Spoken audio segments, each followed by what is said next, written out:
Hi hello அனைவருக்கும் வணக்கம். Welcome to point to point channel. நம்ம போன வீடியோவில் வந்து ஒரு பங்கு வந்து எப்போ ஏற போகுது, எப்போ பிரேக் அவுட் ஆக போகுது அப்படிங்கிறத நம்ம எப்படி தெரிஞ்சுக்கலாங்கிறத அடுத்த வீடியோவில் பார்க்கலாம்னு சொல்லியிருந்தோம். அதனால் முதல்ல நம்ம இப்போ வந்து ஒரு பங்கு வந்து எப்போ ஏறத்துக்கு தயார் நிலையில் இருக்குது அப்படிங்கிறத நம்ம இந்த வீடியோவில் முதல்ல நம்ம அதை தெரிஞ்சுக்குவோம். அதை தெரிஞ்சுக்கிறதுக்கு முன்னே முதல்ல நம்ம பிரேக் அவுட்னா என்ன அதை முதல்ல நம்ம தெரிஞ்சுக்குவோம். பிரேக் அவுட்னா ஒன்றும் இல்லைங்க, மேல் பக்கம் இப்போ ஒரு நதி இருக்குன்னு வச்சுக்கலாம். அந்த மாதிரி நதிக்கு வந்து ரெண்டு பக்கம் கரை, ஒரு பக்கம் வந்து மேல் கரை அதாவது ரெசிஸ்டன்ஸ், இன்னொரு கரை வந்து சப்போர்ட். இப்போ இந்த கரையை ரெசிஸ்டன்ஸுங்கிற கரையை உடச்சிக்கிட்டு மேலே ஏறினாலும் அது பிரேக் அவுட் தான், சப்போர்ட்டுங்கிற கரையை உடச்சிட்டு கீழே இறங்கினாலும் அதுக்கு பேர் பிரேக் அவுட் தான். ரெண்டுத்துக்கும் ஒரே பேர் தான் பிரேக் அவுட். சரி, இப்போ ஒரு ஸ்டாக் வந்து மேல் நோக்கி ஏற போகுது ரெசிஸ்டன்ஸை உடச்சிக்கிட்டு அப்படின்னாக்கா எல்லாரும் வந்து என்ன பண்ணுவாங்க, லாங் போவாங்க. லாங்னா ஒன்றும் இல்லை, ஒரு கம்மி விலைக்கு வாங்கி அதிக விலைக்கு விற்பாங்க. இப்போ ஒரு ஸ்டாக் வந்து சப்போர்ட் லெவலில் உடச்சிக்கிட்டு கீழே வருது அப்படின்னாக்கா எல்லாரும் ஷார்ட் போவாங்க. ஷார்ட்னா ஒன்றும் இல்லை, ஒரு ஸ்டாக்கை வந்து நம்ம அதிக விலைக்கு விற்றுட்டு அதுக்கப்புறமா கம்மி விலைக்கு வாங்குறதுக்கு பேர் ஷார்ட். இப்போ தமிழ் சினிமாவில் ஒரு பாட்டு இருக்குது பார்த்தீங்களா, படுத்துக்கணும் போத்திக்கலாம், போத்திக்கணும் படுத்துக்கலாம் அப்படின்னு ஒரு பாட்டு இருக்குல்ல, அதே தான் இங்கேயும். இதை நம்ம விற்றுட்டோம் வாங்கிக்கலாம், வாங்கிட்டோம் விற்றுக்கலாம், எல்லாம் ஒன்று தான். லாபம் தான் நமக்கு ஒன்று குறிக்கோள். சரிங்களா? இப்போ வந்து நம்ம முதல்ல அந்த பிரேக் அவுட் சார்ட் பேட்டர்னை நம்ம எப்படி கண்டுபிடிக்கிறது அப்படிங்கிறத பற்றி இப்போ முதல்ல நம்ம பார்க்கலாம். இப்போ பாருங்கள், இதுதான் வந்து ரெசிஸ்டன்ஸ் லைன், தெரியுதுங்களா? இன்னும் கொஞ்சம் கிட்ட வரேன் பாருங்கள். ரெசிஸ்டன்ஸ் லைனு, இது வந்து சப்போர்ட் லைன். சரிங்களா? இப்போ ஒரு ஸ்டாக் வந்து என்ன ஆக போகுது, சப்போர்ட்டில் வந்து சப்போர்ட் எடுத்து மேலே போகுது. மேலே போய் ரெசிஸ்டன்ஸ் லெவலில் வந்தவொடனே ஹெவி செல்லிங் ப்ரெஷர் வரும். செல்லிங் ப்ரெஷர் வந்தவொடனே அப்படியே அந்த ஸ்டாக் வந்து அப்படியே மெதுவாக கீழே இறங்கும். மெதுவாக கீழே இறங்கி ஆனால் முழுசாக சப்போர்ட் லெவலில் தொடாது. இந்த சப்போர்ட் லெவலுக்கும் கொஞ்சம் முன்னாடியாகவே திரும்ப யூட்டர்ன் அடிச்சிடும்.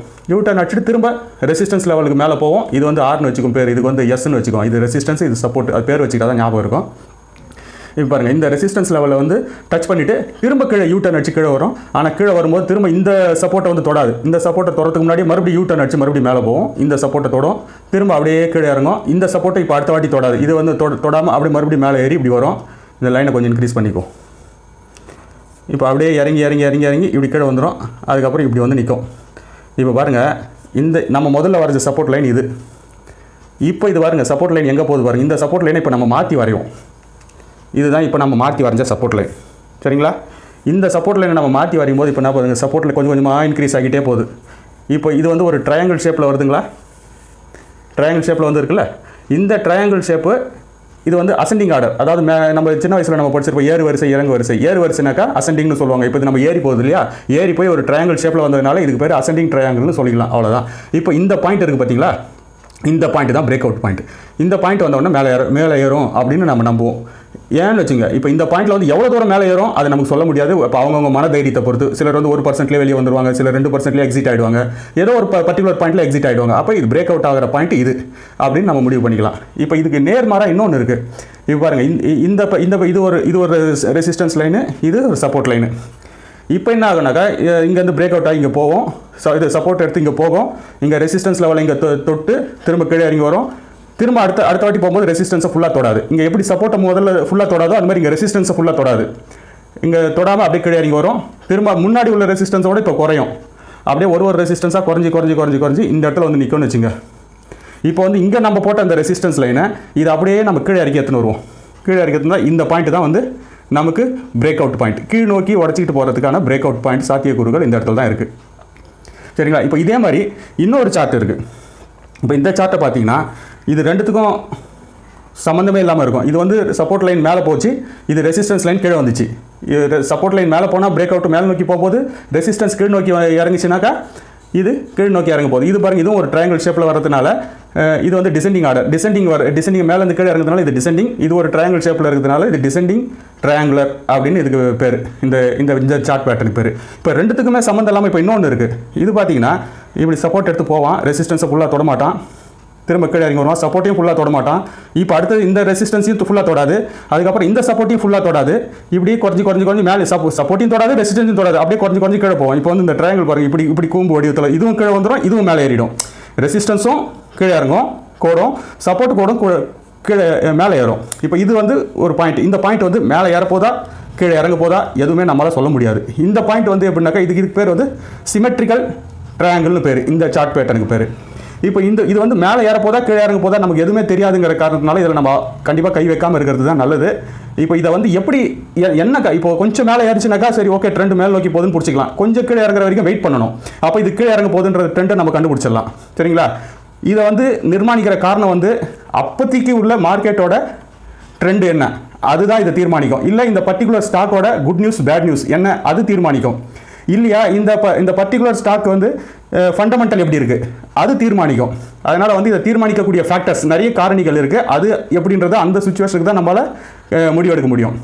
சரி ஓகே, இது இப்படி முடிவெடுக்க முடியும்னு வச்சுக்கோங்க. இப்போ மற்ற ஸ்டாக் வந்து கன்ஃபார்மாக இது கீழே தான் இறங்க போதா இதுக்கு மேலே தான் ஏற போதா 100க்கு 101% உறுதியா அப்படின்னு நீங்கள் கேட்டிங்கன்னா உறுதியான்னு நம்மளால் சொல்ல முடியாது.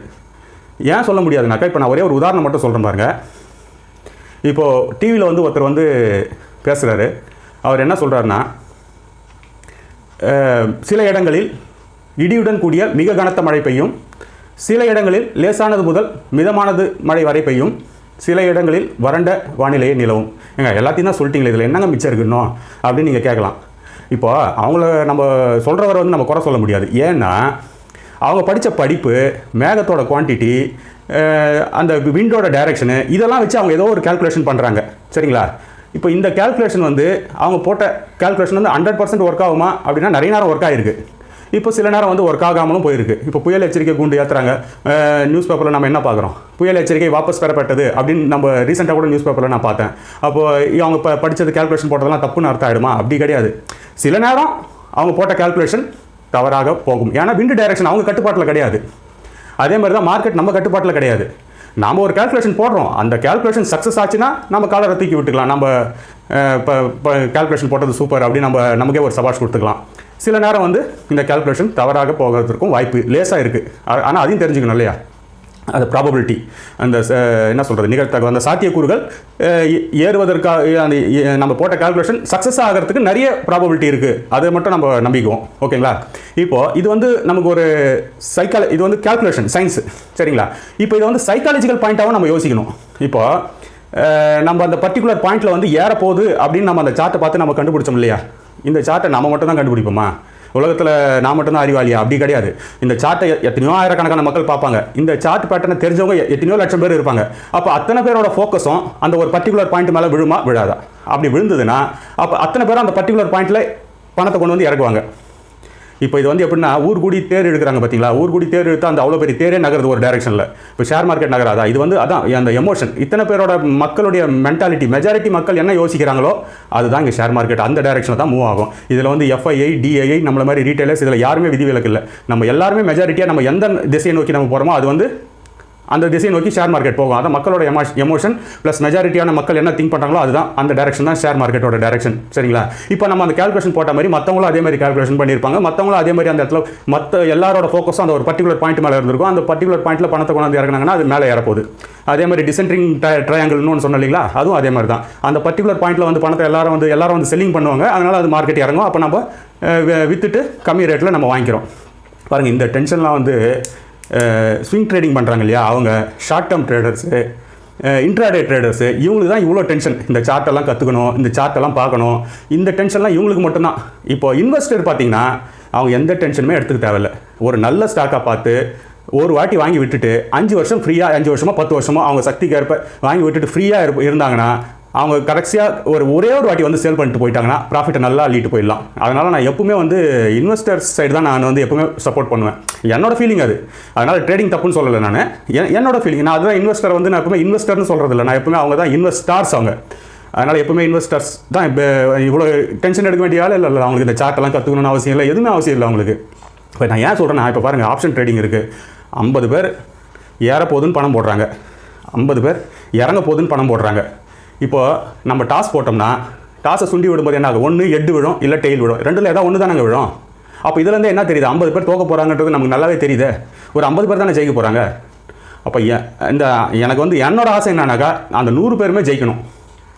அதுதான் என்னோட ஆசை. அதுக்காக இன்வெஸ்டர் ட்ரேடிங்கே பண்ணக்கூடாதா அப்படின்னு கேட்கலாம். இன்வெஸ்டருக்கும் ட்ரேடிங் பண்ணணும்னு ஆசை இருந்தால் பண்ணலாம். ஆனால் அது சேஃபான வழியில் பண்ணால் நல்லது. சேஃபான வழியில் எப்படி பண்ணுறது? அதுக்கு சில வழிகள்லாம் இருக்குது. அது எல்லாத்தையும் ஒரே நேரத்தில் நம்ம தெரிஞ்சுக்க முடியும். அதே மாதிரி இந்த பேட்டர்ன்ஸ் நம்ம இப்போ பார்த்தோம் இல்லையா, இந்த மாதிரி பிரேக் அவுட் பேட்டர்ன்ஸ் இது மட்டும் தான் கிடையாது, இந்த மாதிரி இன்னும் ஏகப்பட்ட பேட்டர்ன்ஸ் இருக்குது. நம்ம ஒவ்வொரு வீடியோலும் ஒவ்வொரு பேட்டர்னை பற்றி தெரிஞ்சுக்குவோம். அதே மாதிரி இந்த சேஃபாக ட்ரேடிங் பண்ணுறது எப்படி அப்படிங்கிறத பற்றியும் கொஞ்சம் கொஞ்சமாக நம்ம தெரிஞ்சுக்குவோம். நன்றி, வணக்கம்.